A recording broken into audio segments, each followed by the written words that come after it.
Bonjour et bienvenue dans C'est notre santé. Aujourd'hui, je suis avec Antoine Durusquet. Bonjour. Bonjour. Antoine, vous avez eu un cancer des sinus qui nécessite maintenant une reconstruction faciale. Est-ce que vous pouvez nous raconter votre parcours de soins?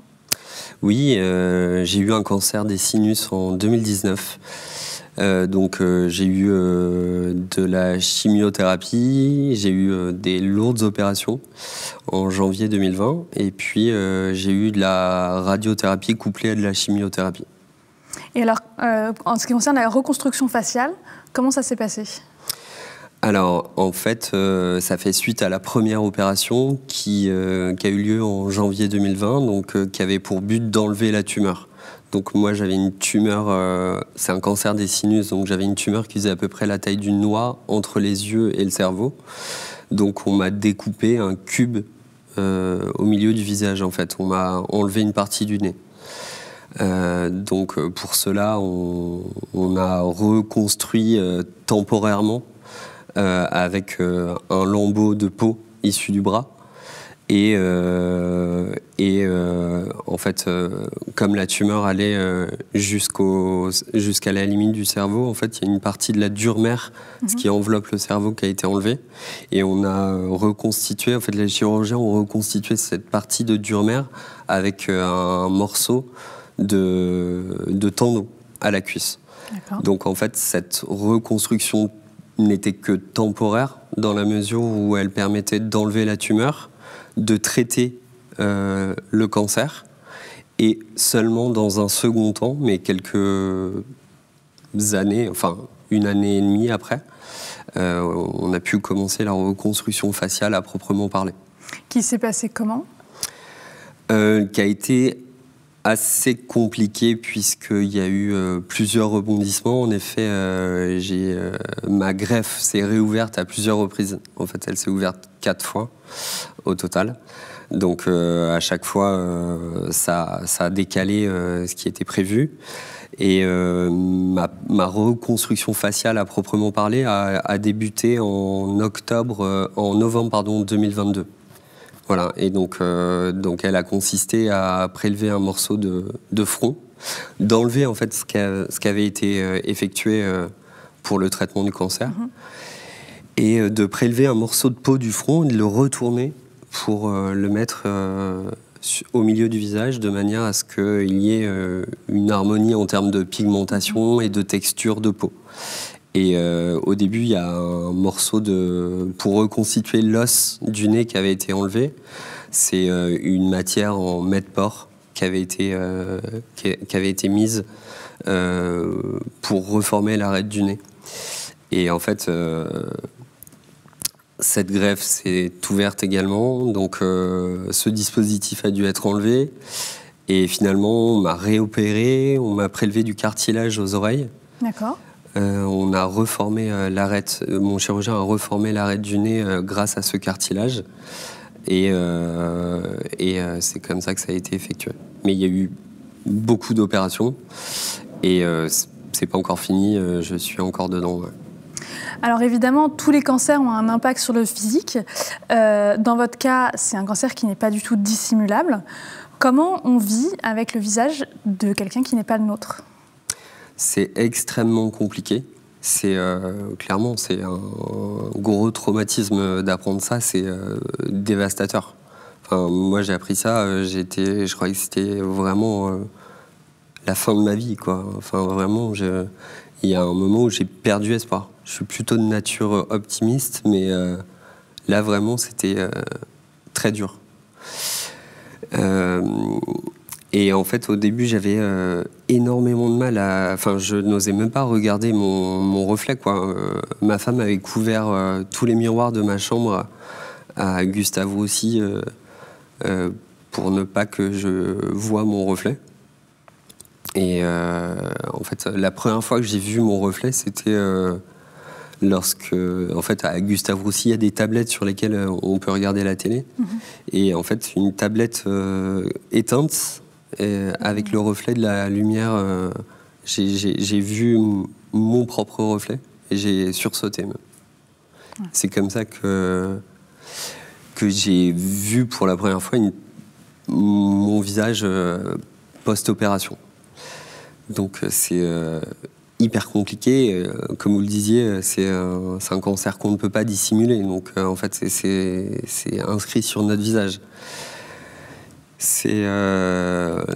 Pendant tout un moment, moi j'avais qu'une envie, c'était de vivre enterré dans une cave, dans un coin, et de ne ressortir que lorsque la reconstruction faciale était terminée. Il y a quelque chose qui vous a aidé en particulier à ce moment-là ? Il y a beaucoup de moteurs. Il faut réussir à trouver la motivation, son entourage, c'est extrêmement important. Il faut rester combatif, il faut pas lâcher, il faut. Enfin, c'est facile à dire, hein, mais c'est vraiment très compliqué d'admettre ça, d'avaler la pilule entre guillemets, et de se dire que voilà, malgré tout, il va falloir faire face et il va falloir sortir de cette situation-là, quoi. Et justement, en parlant de sortir, quand vous êtes confronté à ce moment-là au regard des autres, comment ça se passe ? Alors, en fait, le regard évolue en fonction de l'évolution de mon visage. Pendant un moment, avant la reconstruction faciale, j'ai eu une épithèse. En fait, c'est une prothèse de visage. Qui est une moulure parfaite d'un faux nez en fait, et qui fait une superbe illusion. En plus, je portais des lunettes, donc ça camouflait encore plus. Donc, à plusieurs reprises, il y a des personnes qui m'ont dit « Ah oui, mais tu me l'aurais même pas dit, j'aurais même pas remarqué que tu avais un faux nez, etc. » Là, aujourd'hui, je suis dans l'entre-deux, puisque j'ai pas fini ma reconstruction faciale, et pour autant, je n'assume pas mon visage.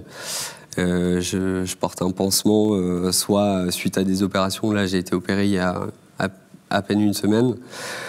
Mais souvent, alors soit les enfants me regardent et disent « Ah, pourquoi le monsieur, il a un pansement ?» Forcément. Ou d'autres personnes me disent « Ah, bah, vous êtes cassé le nez. » ou ça engage le discours, la discussion. Donc, parfois, c'est bien pris. Et parfois, certains tentent des blagues en me disant « Ah, bah, tu t'es pris une porte. » Ouais. Alors, je les connais pas. Non, c'est pas ça ce qui s'est passé. Un peu plus compliqué que ça. Voilà, donc c'est délicat. Hein. C'est à l'heure et à l'ère de Instagram où le reflet de soi est hyper important, c'est très compliqué d'assumer ça. Alors, on parle beaucoup d'onco-esthétique pour les femmes, notamment avec la perte des cheveux suite à la chimiothérapie. En parallèle, aujourd'hui, il y a beaucoup d'hommes qui portent la barbe, c'est votre cas. Vous avez eu un effet alopécien suite à votre chimiothérapie. Comment vous vivez ça ? Alors oui, j'ai eu ça. J'ai eu cet effet-là, en fait, évidemment, au second cycle de chimiothérapie. J'ai mes cheveux qui ont commencé à tomber et surtout ma barbe. En fait, ça a commencé où... Un jour, je me suis gratté comme ça et j'ai des poils qui tombaient vraiment massivement. Donc c'est un effet très désagréable.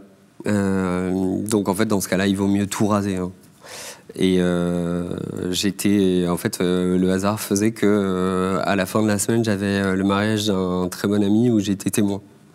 Donc j'ai dû finalement, j'avais l'espoir que ça tienne jusqu'à ce mariage-là, et en fait, non. Donc j'ai dû me raser la tête à blanc et me raser. Donc c'est un déchirement, hein, parce que moi, je veux porter la barbe depuis plus de 10 ans.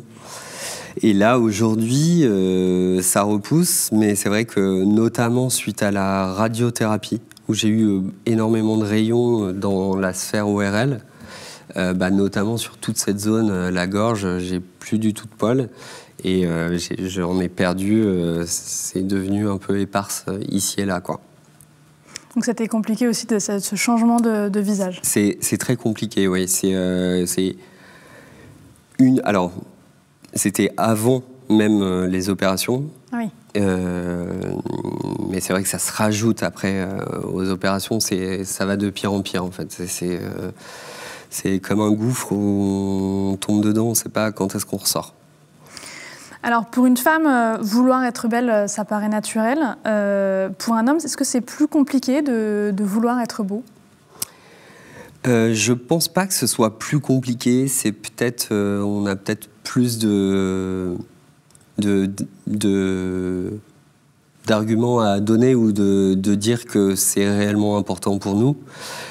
C'est pris en compte par les gens de manière générale, par le personnel hospitalier.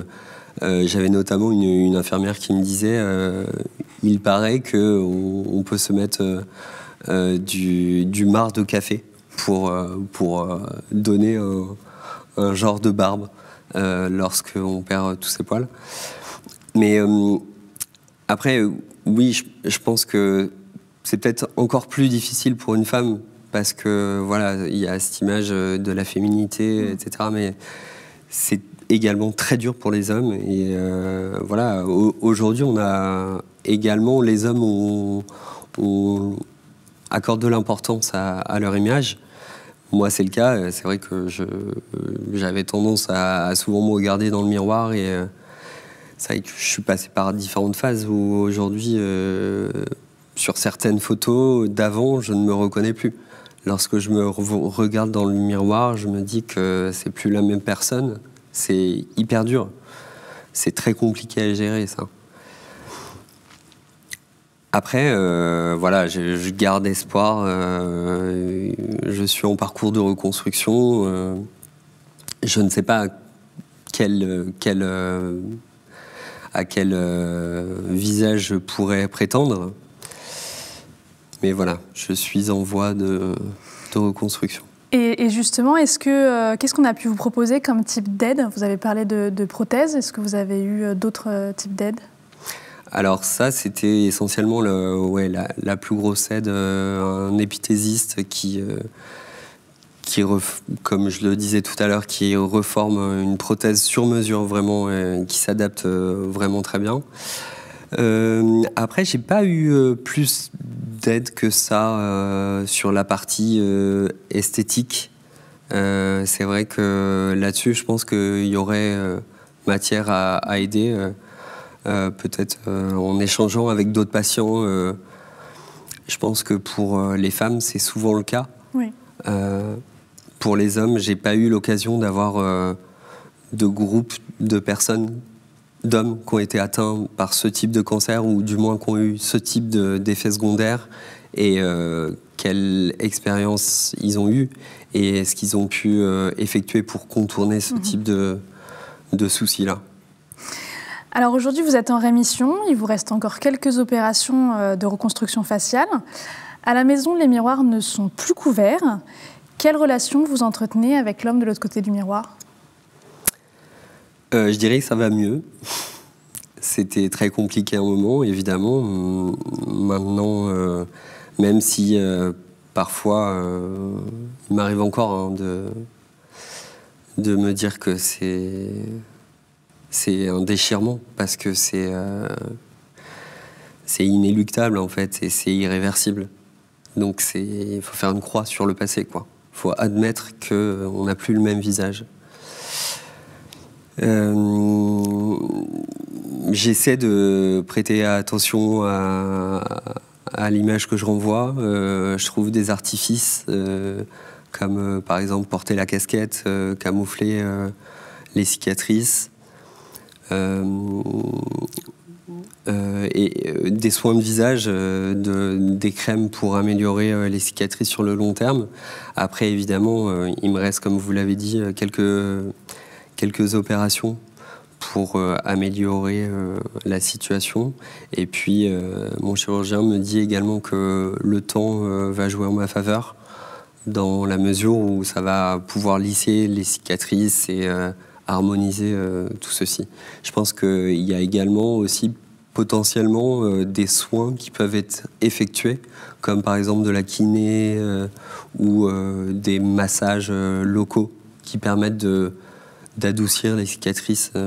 Je sais que j'ai eu le cas notamment sur une cicatrice au cou, et ça avait la vertu d'apaiser les chairs et de remettre bien uniformes les différentes cicatrices. Antoine, merci vraiment beaucoup pour ce témoignage. Merci à vous pour votre écoute et je vous dis à très bientôt sur Pourquoi Docteur ?